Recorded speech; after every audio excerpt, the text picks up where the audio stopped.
Howdy folks, your Princess character Ayana here, and you are all beautiful. Now, you may notice this sad looking empty space I'm showing you right here. That's where my Xbox Series X should be. Fortunately, I haven't managed to acquire one still. I am going to avoid ranting at Microsoft, although I really want to, and I've done a couple of takes where that's precisely what's happened, but I'm going to stop myself now. We're not going to stand here and talk about stuff from the next generation that I can't play yet.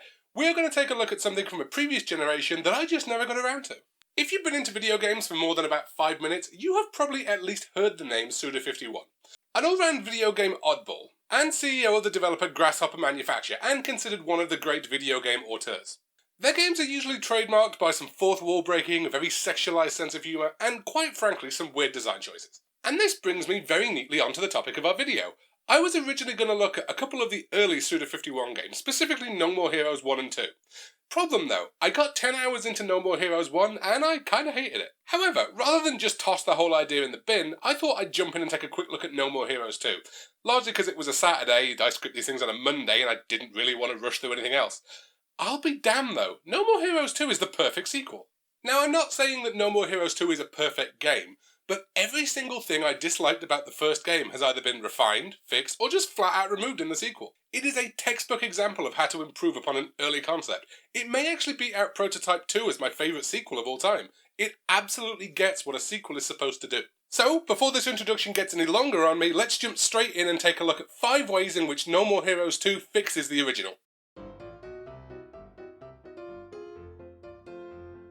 Number 1. Subtitles are turned on by default. Okay, so to the majority of you this might seem like a minor thing to start off with out the gate, but to some of us it really isn't. No More Heroes 1 does have subtitles, which in fairness was not always a guarantee with games made on the Wii. Also, I should probably note we're playing the Switch re-releases here, just in case you're wondering why I'm not showing the game in all of its 480p glory. The cutscenes still look like they're broadcasting from the wrong side of a cataract, but still. I cannot count the amount of times, in any game actually, I've had to skip the first cutscene, go into the options menu, turn on subtitles, then restart the damn thing. And with the first No More Heroes, you can't even do that. The options are tied to your save file. You can't actually turn on subtitles for the first cutscene. It is a small change, but right up front, No More Heroes 2 just adds that little bit of inclusivity. It's a really simple fix and I'm delighted they did it. Number 2. The combat is massively improved. Now, quick note here, I was playing No More Heroes 1 and 2 on my Pro Controller, not with my Joy-Cons and not with a Wiimote. So I don't know if any of what I'm about to say applies to the motion controls and I have no intention of finding out. That said, I knew No More Heroes 1 was an early Suda51 game, and as such I expected a certain roughness to the control scheme. It's not unresponsive so much as it's very specific about when a previous fight animation is and is not finished. The first Suda game I played was actually Lollipop Chainsaw on the Xbox 360, which came out after both of these and had the exact same issue, so I knew what I was expecting when I started these. So it came as a huge and extremely pleasant surprise when No More Heroes 2 was massively more fluid about its controls. Its combat feels much more responsive, the swapping between using your sword and punching and kicking felt far more natural, and the overall combat just feels faster and better. I'll tell you this much, if I ever look at Lollipop Chainsaw on here, it's going to make me far harsher about those controls. They fixed it here, why did they backslide?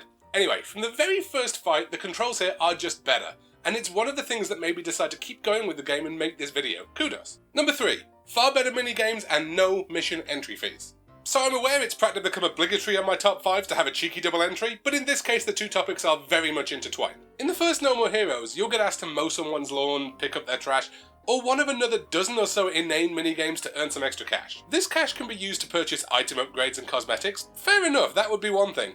But every single storyline mission also has an entry fee that you have to pay to advance the story. Truth be told, having to earn these fees through boring minigames was one of the major things that put me off No More Heroes 1, and while I was playing it, put me off buying the upgrades as well. Now, in No More Heroes 2, first off, those entry fees are straight up ditched, and the designer who thought they were a good idea in the first place was fired out of a cannon into a volcano. I don't know if the last half of that sentence is true, but it probably should be given just how bad an idea they were. Cosmetics and upgrades do still exist, although the upgrades aren't exactly necessary.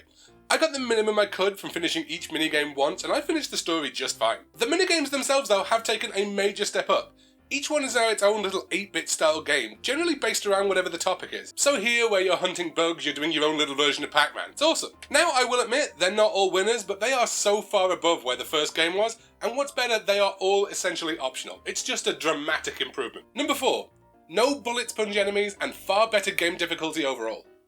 So I'm sure there's a far better phrase than bullet sponge when you're playing a game where you don't use a gun, maybe meat shield, I don't know. But here we are, you all know what I mean. I knew I was going to have some issues with No More Heroes 1 when the first boss had the health of a mid-range Dark Souls boss. That and his go-to trick was splitting himself up into multiple copies. When all the game has to offer on its very first boss fight is a colossal health bar and a clusterfuck attack, it is not a good sign.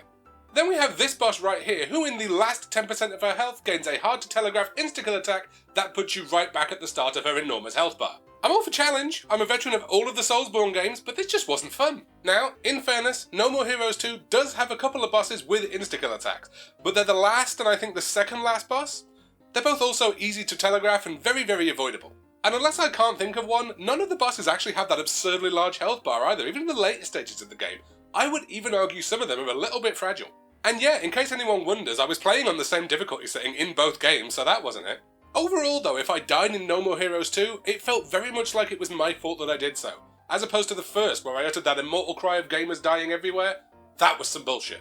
And finally, number 5, no Overworld map. So I have saved this one till last, and I will be the first to admit it could well have been lumped in with number 3, but there are reasons I didn't want to do that. First, as I spent my time driving from one of the minigames to the weapon store in No More Heroes 1, I wrote a note that simply read, this overworld could have just been a menu screen, and that's exactly what No More Heroes 2 replaced it with. Just a simple menu where you pick what you want to do and it takes you to it. No more pointless driving around an empty, barren overworld, and I felt that quality of fix was worthy of its own entry. The other reason I saved this till last is because I think this fix could truly transcend No More Heroes as a series. How many other games would be better if we just replaced their overworlds with mission select screens? I really sincerely mean this one as well, folks. I understand why something like an Assassin's Creed game, say you're wandering through a specific city, and it wants you to take the time to breathe in the life of that city, to be part of that historical world. Absolutely understand that. But something like a Lego game, like Lego Lord of the Rings had a really bad one, and dare I even say Zelda Breath of the Wild just had these massive spaces of nothing, that's not necessary. So I'm delighted that No More Heroes 2 doesn't have that overworld, and honestly, if you're playing any game where it does have you just walking for large stretches of time, and that's not what the game's about, like Death Stranding, maybe consider whether or not it needs that overworld. Just saying. Anyway folks, a slightly different video this week, I know. Let me know in the comments if you liked it, if you enjoyed the format or the slightly different editorial style. Howdy folks, apologies for the sound, I'm just recording a very quick update to this video on my phone. Since I recorded the video you just watched, it's been kind of left in the backlog with the Cyberpunk video and everything like that, but since then I have found myself an Xbox. I actually went for the Series S instead of the Series X in the end, and I'm going to do a video next week just explaining why that is. It's going to be a fun holiday video. I will see you all then. Until then, folks, I have been your Princess Ayana. You are all beautiful. Peace. I'm out.